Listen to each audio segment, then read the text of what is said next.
Bonjour à toutes et bonjour à tous, bienvenue dans cette nouvelle vidéo.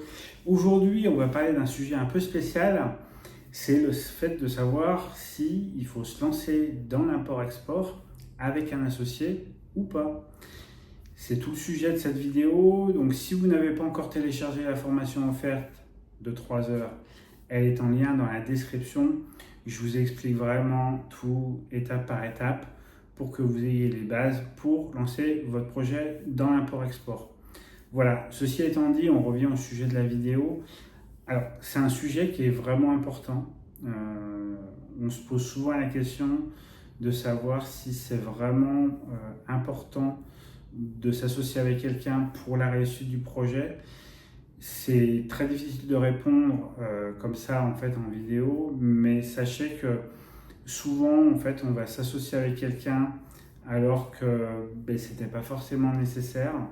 On le fait parce que on a des appréhensions, il y a des choses sur lesquelles on a un peu peur parce que soit on l'a jamais fait, soit on sait qu'on n'a pas la compétence ou on n'a pas une compétence qui est extrême pour justement que ça fonctionne bien. Et c'est vrai que d'aller chercher un associé pour compléter en fait une compétence, ça c'est bien.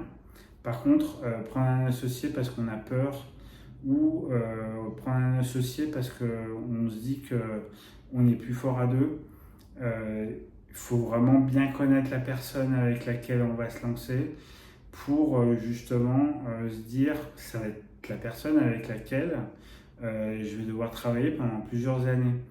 Donc il y a beaucoup d'éléments qui rentrent en ligne de compte parce que notamment quand on veut s'associer par exemple avec un membre de sa famille, alors moi c'est quelque chose que je déconseille tout simplement parce que dès qu'il y a des liens familiaux, la relation est rarement claire. Il y a toujours en fait ce lien familial. On ne se dit pas vraiment les choses parce qu'on n'a pas envie de vexer notre associé et parce que c'est quelqu'un de notre famille tout simplement.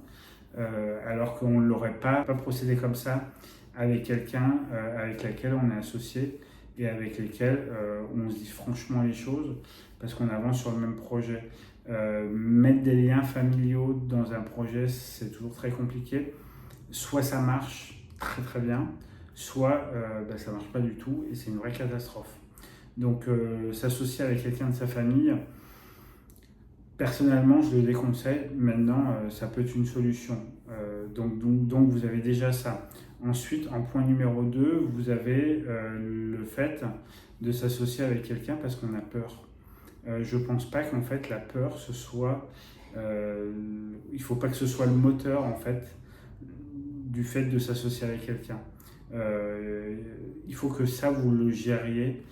Ça fait partie de l'entrepreneuriat. Tout le monde a un peu peur, hein, c'est normal. Hein. Si on n'avait pas peur, ça veut dire que ce serait parfait. Mais on a tous une appréhension. Il faut pas non plus se voiler la face. Hein. Tous les jours ne sont pas roses. Il y a des jours qui sont beaucoup plus difficiles que les autres. Il faut le savoir, le gérer, mais c'est quelque chose qu'on peut très bien gérer seul sans à avoir recours en fait à un associé. Et ensuite, il y a l'aspect financier. Donc effectivement, normalement, quand on prend un associé, il y a une question d'engagement financier. Toute la question qui se pose derrière, c'est comment ça se passe pour récupérer ses billes, comment ça se passe si on ne s'entend pas, parce que c'est quand même un projet et on investit de l'argent, on n'a pas envie en fait que le projet entre guillemets capote.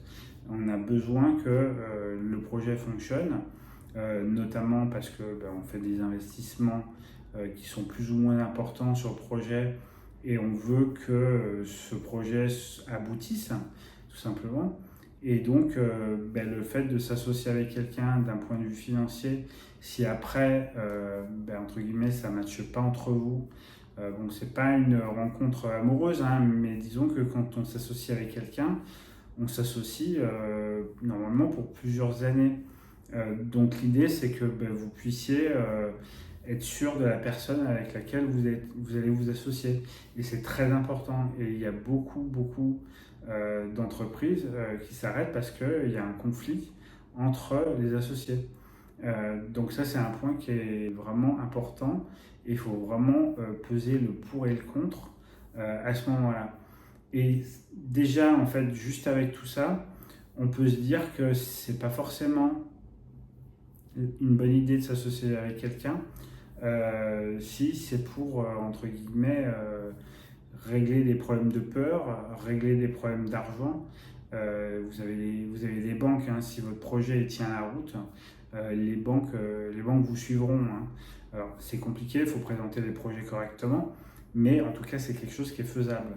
Donc la peur, l'aspect financier, ça ne doit pas en tout cas être des raisons en fait de vous associer avec quelqu'un.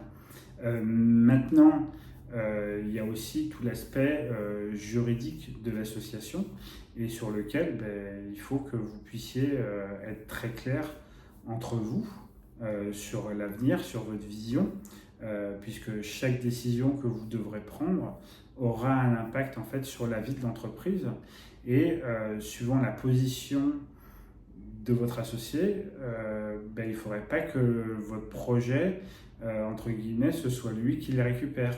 Vous voyez ce que je veux dire, c'est qu'il y a vraiment une vraie réflexion à avoir au moment où on prend la décision de se dire je m'associe avec quelqu'un. C'est pas un mariage, mais presque. Hein. Vous allez passer presque plus de temps avec votre associé qu'avec votre compagne ou votre compagnon. Hein. Donc faut quand même le savoir. Et tout ça, ça fait que des fois on se dit finalement prendre un associé non, parce que voilà, il y a quand même beaucoup de points négatifs. Alors moi en fait j'utilise une autre solution et c'est un programme qui est très particulier puisque je le propose vraiment qu'à quelques personnes et il n'y a que une ou deux personnes qui peuvent y accéder.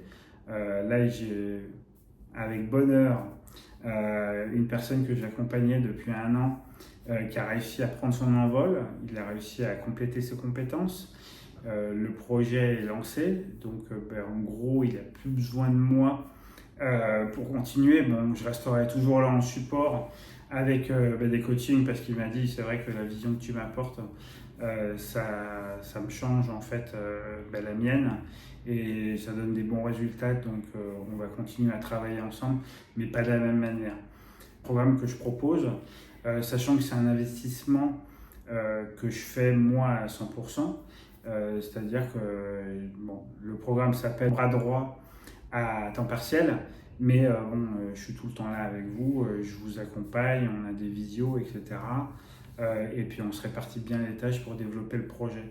Donc si c'est quelque chose qui peut vous intéresser, je vous ai créé un formulaire spécifique.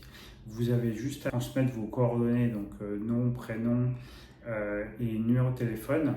Et on s'appelle, on discute ensemble, on discute de votre projet. Je vous dirai déjà si le projet, pour moi, à mon sens, est viable ou pas.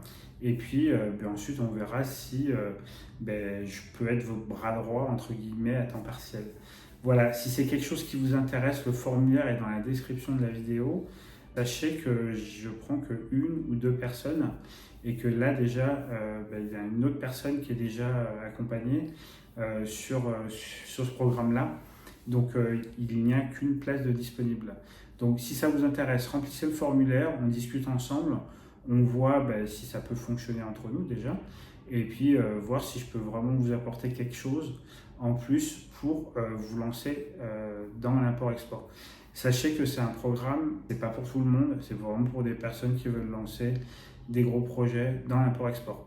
Voilà, merci d'avoir suivi cette vidéo, je vous souhaite une très bonne journée et je vous dis à bientôt.